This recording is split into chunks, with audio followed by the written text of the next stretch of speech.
Você pode contar esse mito do Anel de Giges? Esse é um mito bastante interessante. Giges era um pastor lídio e se diz que era um homem reconhecido na sua sociedade como muito honesto. Uma ocasião ele estava pastoreando as suas ovelhas, teria encontrado uma espécie de um túmulo onde havia um guerreiro antigo, algo assim, que ele tinha no dedo um anel com uma pedra. E Giges retira esse anel do dedo desse cadáver e coloca no seu próprio dedo. Quando ele participa das assembleias dos pastores, ele percebe uma coisa curiosa, que cada vez que ele vira essa pedra para dentro da mão, ele se torna invisível. As pessoas começam a perguntar entre elas, onde foi o Giges? Giges estava aqui agora mesmo, sumiu. E depois ele vira a pedra para fora, volta a aparecer. Aí são colocadas duas possibilidades. A primeira delas é que Giges, usando o anel, como ele era um homem reconhecido como honesto depois, ele quebra totalmente esse comportamento, se torna uma pessoa libertina, uma pessoa desonesta, uma pessoa que rompe com todas as tradições morais da sociedade, seduz a rainha, mata o rei, faz tudo o que você possa imaginar. E aí vem aquela questão fundamental que a gente sempre coloca, né? O que faríamos nós com esse anel de Giges na mão? É basicamente uma questão que perdura ao longo da história. Mas além disso, Platão ainda vai mais além. Ele imagina o seguinte, imagina a segunda possibilidade, em que Giges, usando esse anel, continuasse tão honesto quanto ele era antes. E o que as pessoas, ao saber disso, pensariam? Imagine que, a princípio, em conjunto, em comunidade, elas elogiariam demais. Nossa, que maravilhoso é o Giges, que homem íntegro, por medo de que ele, invisível, pudesse provocar algum mal a elas. Mas uma vez que elas estivessem a sós, quando a última porta se fecha atrás delas, elas diriam, que tolo, que idiota que é o Giges. Se esse anel estivesse na minha mão, eu me daria muito bem. Ou seja, no fundo ele vai deduzir, nós não amamos a justiça, não amamos a ética, nós praticamos simplesmente por um interesse social, porque de uma certa maneira, se todos somos injustos, vai que alguém tem condições maiores do que a minha, é mais esperto, é mais inteligente, seja lá o que for, eu sofro um dano maior do que aquele que eu sou capaz de provocar, portanto eu tenho prejuízo. Então nós fazemos um acordo entre nós. Eu não te roubo, você não me rouba. Eu não te causo nenhum mal, você não me causa nenhum mal. Mas, se houver um anel de Giges, aí que mal tem. Não é lógico que cada um vai tirar as suas vantagens. O que eu acho interessante comentar é que a gente realmente tem esses anéis de Giges. Eles existem de fato. Acho interessante, como por exemplo no pensamento humano. Nós achamos que é muito impune aquilo que a gente pensa. Que qualquer pessoa pode pensar qualquer coisa, não é visto, não é contemplado em sociedade. Portanto, aí você tem o anel de Giges, que na verdade é uma ilusão.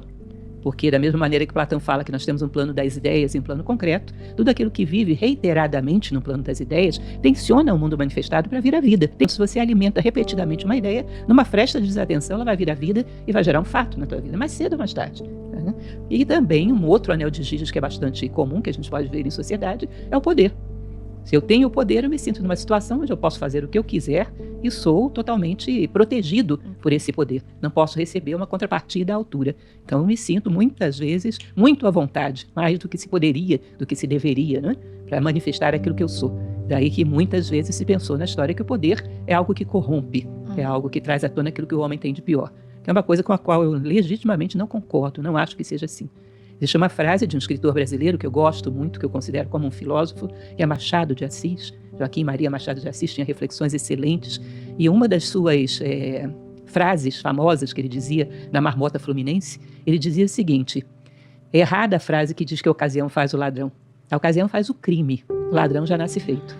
Muito bom. Então, de uma certa maneira, se eu guardo dentro de mim uma intenção de tirar proveito do outro de maneira fácil, o poder vai trazer à tona isso. Vai potencializar essa minha tendência.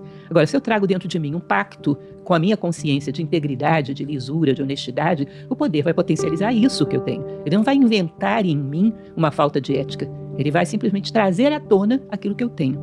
Agora, como muitas vezes a nossa ética, a nossa justiça é mais uma ética de coerção do que de convicção, evidentemente o poder vai potencializar uma tendência a tirar proveito das situações. Mas se eu tivesse dentro de mim uma ética por convicção, logicamente eu continuaria fiel a essa ética. Que é a grande questão, a grande dualidade ética que eu sempre gosto de falar. Nós consideramos muito, como diz Hobbes no Leviatã e outros autores, que nós temos um contrato social, onde todos nós firmamos um hábito para tornar a vida em sociedade viável, de não causarmos danos uns aos outros. Só que tem uma frase de um outro filósofo que eu gosto bastante, que é Francis Bacon, ele fala sobre a esperança, não tem nada a ver com a história, mas tem muito a ver no final das contas. Ele diz que a esperança é um ótimo almoço, mas um péssimo jantar. Na hora do jantar já era para você estar fazendo alguma coisa e não só esperando.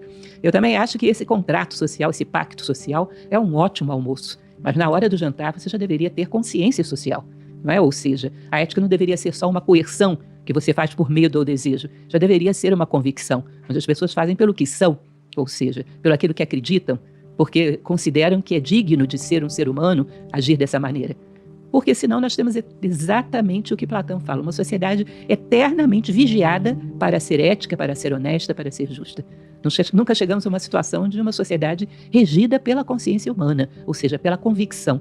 Ainda quando a última porta se fecha atrás de mim, eu continuo sendo ético. Tem um livro egípcio que é chamado de Papiro de Har-Har-Machus, onde num determinado momento ele diz o seguinte: o teu nome é o nome do teu Deus gravado sobre o teu escudo. O teu nome é o nome do Deus que conduz a tua barca. Ó barqueiro, por um momento detém o teu remo, volta-te e olha para o remador que conduz, para o passageiro, que conduz a tua barca. Eu acho muito interessante essa passagem de olhar para o passageiro que está no centro da tua barca, como se fosse um momento que a gente para e olha para dentro de nós mesmos, para a nossa essência, para aquilo que nós somos. Ao descobrir que temos uma essência digna de respeito, algo que não pode ser exposto a ser levado a qualquer lamaçal, nós começamos a agir por respeito próprio, por consciência própria, por consideração própria. E não simplesmente porque estamos sendo vistos externamente. Então, eu acho essa que é uma concepção bastante antiga, né, da moral egípcia, muito interessante. Agimos para nós mesmos e não simplesmente para uma consideração social, que é o que muitas vezes rege o nosso comportamento hoje. Uma opinião, uma consideração social, uma imagem construída. E essa ética da imagem ela é muito frágil. Essa justiça da imagem é muito frágil. Muitas vezes acontece, vocês já devem ter ouvido falar, de uma certa sociedade que tem, num determinado momento, uma grande cidade, sei lá, um blackout, um acidente qualquer. E as pessoas, muitas vezes muito bem vestidas, de uma classe econômica privilegiada, já havia acontecer isso, saem quebrando vitrines e roubando coisas. Por quê? Não estão sendo vistas. Tiveram o anel de Giges dela temporariamente. Tiveram o anel de Giges temporário.